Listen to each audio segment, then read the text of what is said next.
ang kapangyarihan na kayang kontrolin ang time, space, and life existence na maaaring mapapasa kamay ni Arthur Lewain. Ang kapangyarihan na dahilan kung bakit umiikot ang universe. Dahil sa chapter na ito mga lods ay dito natin malalaman kung gaano ka-overpower ang Ether. Kaya huwag na nating patagalin pa. Let's go! And please like and subscribe sa ating YouTube channel mga lods at mag-follow sa ating Facebook page. Salamat!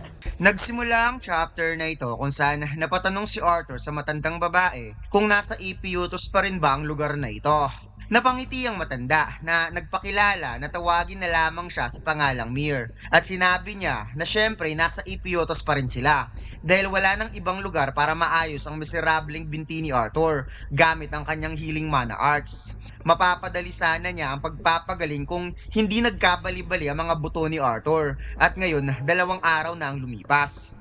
Nagulat si Arthur nang nalamang 2 araw na pala ang lumipas at hindi siya makapaniwala na nakatulog siya ng ganun katagal kaya sinabi ni Mir na huwag pilitin ni Arthur ang sarili. Kailangan itong magpahinga at yan ang pinaka-importante sa lahat. Nagpasalamat si Arthur kay Mir sa pagpapagaling nito sa kanya. Ngunit sinabi ng matanda na huwag itong magpapasalamat dahil gusto rin talaga niyang makilala ang batang tao na magliligtas sa mundong ito. Matapos umalis ni Mir, biglang sumakit ang katawan ni Arthur kaya naisip ng ating bida na kailangan niya mag-meditate upang mas mapapadali niyang mapagaling ang kanyang katawan. Ngunit habang nag-meditate siya, nagulat siya sa kanyang nalaman dahil ang kanyang core ay isa na palang silver. Lumabas sa katawan ni Arthur ang kapangyarihan ni Sylvia at umapaw sa kanyang katawan ng matinding mana at habang nagtatransform ang kanyang katawan, nagkaroon ng mga makikintab na specs particles na may iba't ibang kulay habang lumulutang sa loob ng kanyang kwarto. At napansin nga niya dito ang specs particle na kulay purple. Nakita ni Arthur na mas lalong naging glowing ngayon ang marka na kapangyarihan sa katawan niya at maya-maya bigla siyang nakaramdam ng pagkapagod kaya nawala lahat ang nasa paligid pati ang mga marka. Bumalik si Mir na napasabing totoo nga talaga na inherit ni Arthur ang Realm Heart. Ngunit si Arthur ay parang hindi niya alam kung ano ang ibig sabihin ng Realm Heart. Kaya ipinaliwanag ni Mir na ito ay isang physical manifestation kapag ginamit ni Arthur ang kapangyarihan ni Sylvia. Ang iris glowing purple, ang glowing runes na nakaimprenta sa katawan ni Arthur, ito ang tinatawag na Realm Heart o Realm Heart Physique, isang ability na mga Endrat lang ang nagpo-possess. Napatanong si Mir kung nakita ba ni Arthur ang 5 kulay nung ginamit nito ang Realm Heart. Nasagot naman ni Arthur na parang nakita nga niya. Ipinaliwanag ng matanda na ang Realm Heart ay pinangalan sa mga ancestor ng Endrat clan at ang mga gumagamit lang nito ay dapat mayroong unparalleled physical realm. Dagdag pa niya na ang ability na ito ay hindi talaga pinapalakas ang isang user. Kapag na-activate ang Realm Heart, pinahihintulutan ng user na mag-gain ng knowledge at insight sa kapangyarihan, which is ang kasabihang knowledge is a true power. Sinabi ni Arthur na nung ginamit niya kanina ang Realm Heart, may nakita siyang 4 na kulay. Ngunit ngayon lang siya nakakita ng purple particles. Pero bakit ngayon lang siya nakakita ng kulay na purple? Kaya sinabi ni Arthur na hindi kaya isa itong sikreto na hindi dapat malaman para sa mga lesser being, kagaya niya. Napatawa na lamang si Mir na sinabing sila ng mga Ashura ay mga mapagmataas na nilalang. Pati ang mga ibang race ay may sikreto rin lalo na mga Indrat clan. Pero masasabi niya na mas naiiba siya dahil matagal na siyang nabubuhay sa mundong ito. Subalit masaya pa rin siya na matuturuan niya ngayon si Arthur ng 1 o 2 bagay kung saan tinanong niya si Arthur kung handa na ba ang kanyang munting disciple. Pagkatapos lumipat ang eksena kung saan ipinakita ang magandang tanawin na lugar. Ipinakita ang tented na gusali na parang garden area na matatanaw nga dito ang napakagandang kalangitan at makikita natin dito na tinutunak ni Mir si Arthur na nasa wheelchair. Sinabi ni Mir na sobrang tahimik ng lugar na ito. Lahat ng creature na nandito ay nabubuhay sa hilaw na mana na sobrang sagana na dito lang matatagpuan sa Epeutos. Wika ni Mir na hindi natural sa isang lesser being na makapag-manipulate ng hilaw na mana o kahit sa mga Ashura. Same rin sa creature at mana beast. Dagdag pa ni Mir na ang isang mage na mayroong affinity sa isang elements ay mahusay itong mag-absorb ng atmospheric mana lalo na kapag natapat ito sa parehong elements. Katulad lang ng bugs na hawak ngayon ni Arthur na may hahalin tulad lang rin sa isang mage na may likas na kakayahang magsipsip ng mana na tugma sa kanilang katawan. At para sa mga mage na gumagamit ng Realm Heart, mas nakikita nito kung anong elements ang mas hinihigop ng isang mage.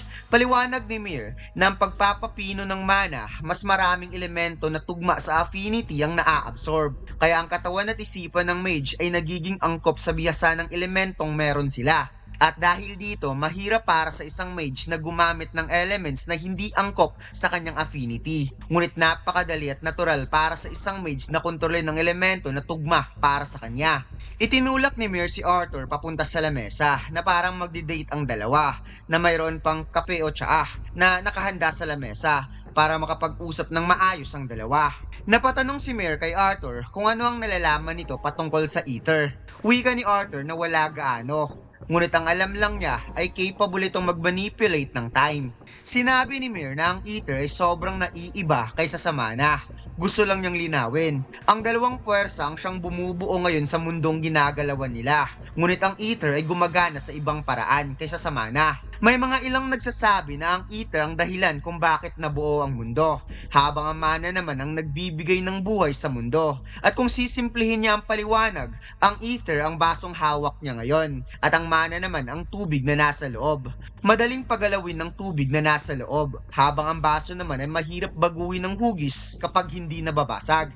Kahit ang mga Indrat na kilala na mahusay gumamit ng Ether ay hindi rin nila alam kung bakit nila nagagawa ang kakayahang yon. At ang mga Indrat lang ang may kakayahang pisikal na maramdaman ng Ether sa pamamagitan ng Realm Heart. At ngayon, ang kulay purple particle na nakita kanina ni Arthur ay ang Ether nung ginamit nito ang Realm Heart. Kaya sa pamamagitan ng Realm Heart, nakikita na ngayon ni Arthur ang tasa mula sa loob na mismong hangganan ng mundong ito. Sa mana, kapag mas malaki ang kapasidad ng iyong core, mas marami kang tubig na makokontrol. Ngunit dahil sa impluensya ng Ether sa pamamagitan ng Realm Heart, ang mismong tasa na ang kanilang nakukontrol. Kaya napatanong si Mir kung naiintindihan ba ni Arthur, at seryoso namang tumango ang ating bida. Sinabi ni Mir na mayroong tatlong component na bumubuo sa Ether: ang pagkontrol ng oras, ang Evum, ang authority sa space, ang Spatium, at ang impluensya sa mga nabubuhay na nilalang, ang Vivum. Kahit gaano pa sila kalakas, katalino o kaswerte, iisa lang ang landas na maaari nilang mapag-aralan. However, sa paglipas ng panahon, natuklasan nila ang paraan kung paanong matukoy kung saan talaga nakalaan ng kanilang kakayahan. Kaya napatanong ang ating bida kung paano. At napasmile nga itong si Mir at nagulat na lamang si Arthur dahil biglang umilaw ang buong katawan nito at ang kaharap pala niya ay isa rin palang Indrat na napasabing sa pamamagitan ng runes na lumalabas sa kanilang katawan gamit ang Realm Heart. Ipinaliwanag ni Mir na magkaiba ang runes sa bawat Realm Heart, ngunit ang markings na kanyang ipinapakita ay ang path ng Vivum, at yun ang dahilan kung bakit nagawa niyang pagalingin si Arthur. So ibig sabihin mga lods, si Arthur ay path of Evum na kayang manipulahin ng time, since tatlo ang path mga lods: time, space, and life existence. At nakita natin mga lods sa mga past chapter na may kakayahan si Arthur na kontrolin ng oras kapag ginamit niya ang Realm Heart. Sobrang OP pala talaga ni Arthur mga lods dahil ang lakas ng Ether. Imagine, universal power, ang lakas nun. Inimungkahi ni Mir na i-activate ni Arthur ang kanyang Realm Heart. Tumayo si Mir at lumipat sa tabi ni Arthur at sinabi na nasulyapan lang niya ang itsura ng runes ni Arthur kanina. Ngunit sobrang humanga talaga siya, lalo na't nakita niya ito ngayon sa malapitan.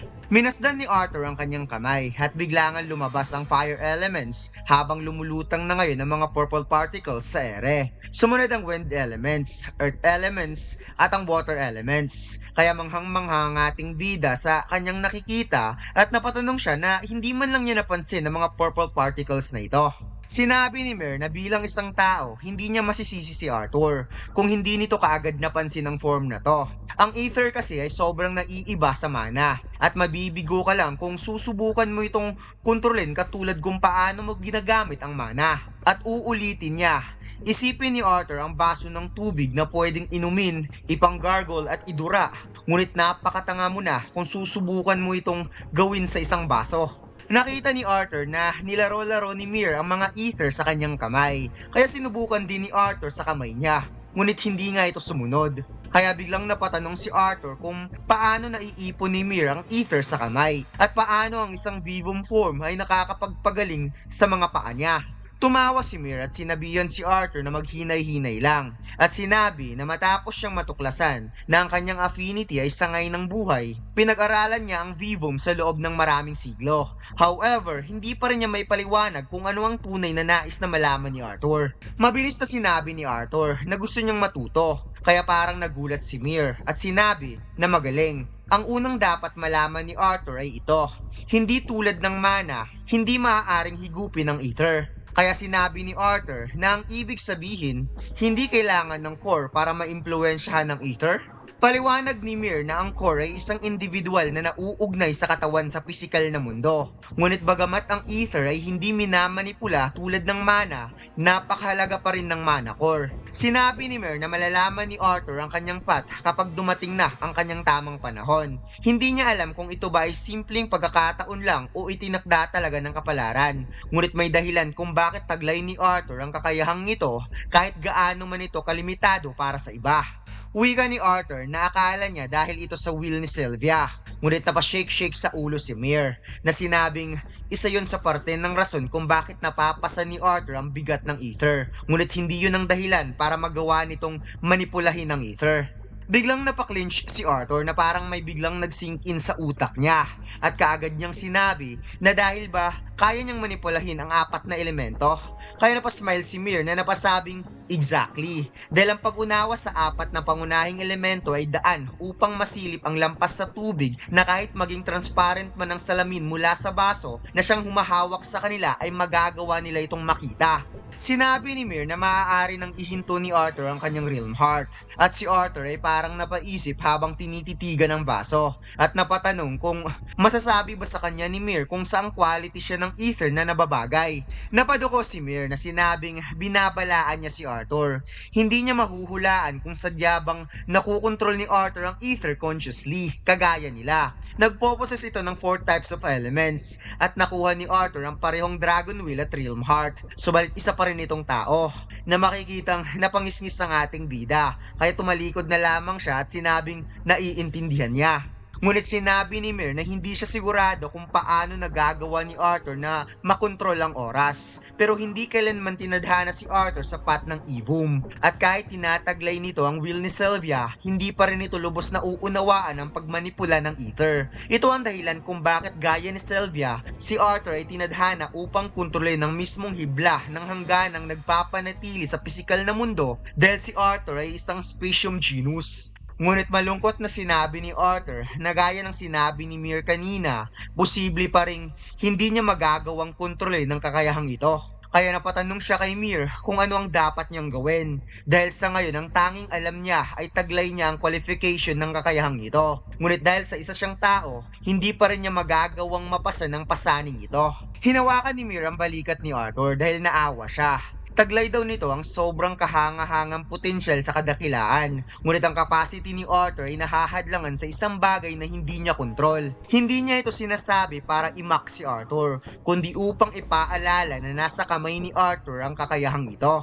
Sinabi ni Mir kay Arthur na marami siyang nilabag sa patakaran sa pagbabahagi niya sa lahat ng kaalamang ito dahil ang mga kaalamang ito ay maaaring gamitin laban sa lahi ng mga dragon kapag ito ay napunta sa maling kamay. Wika ni Mir na kahit ang Realm Heart ay hindi magagamit ni Arthur ng buong potensyal, ngunit maaari itong gamitin ni Arthur bilang walang kapantay na sandata sa darating na digmaan. Gamit ang Realm Heart at ang kakayahan nitong kontrolin ng 4 basic elements ng sobrang husay, marami ng hawak na sandata si Arthur sa kanyang disposal. Subalit ang teknik na nilikha nito, ang teknik kung bakit napunta si Arthur sa kanyang tahanan na may napakasamang kalagayan, hindi na kailanman gagamitin pa ni Arthur ang teknik na yon.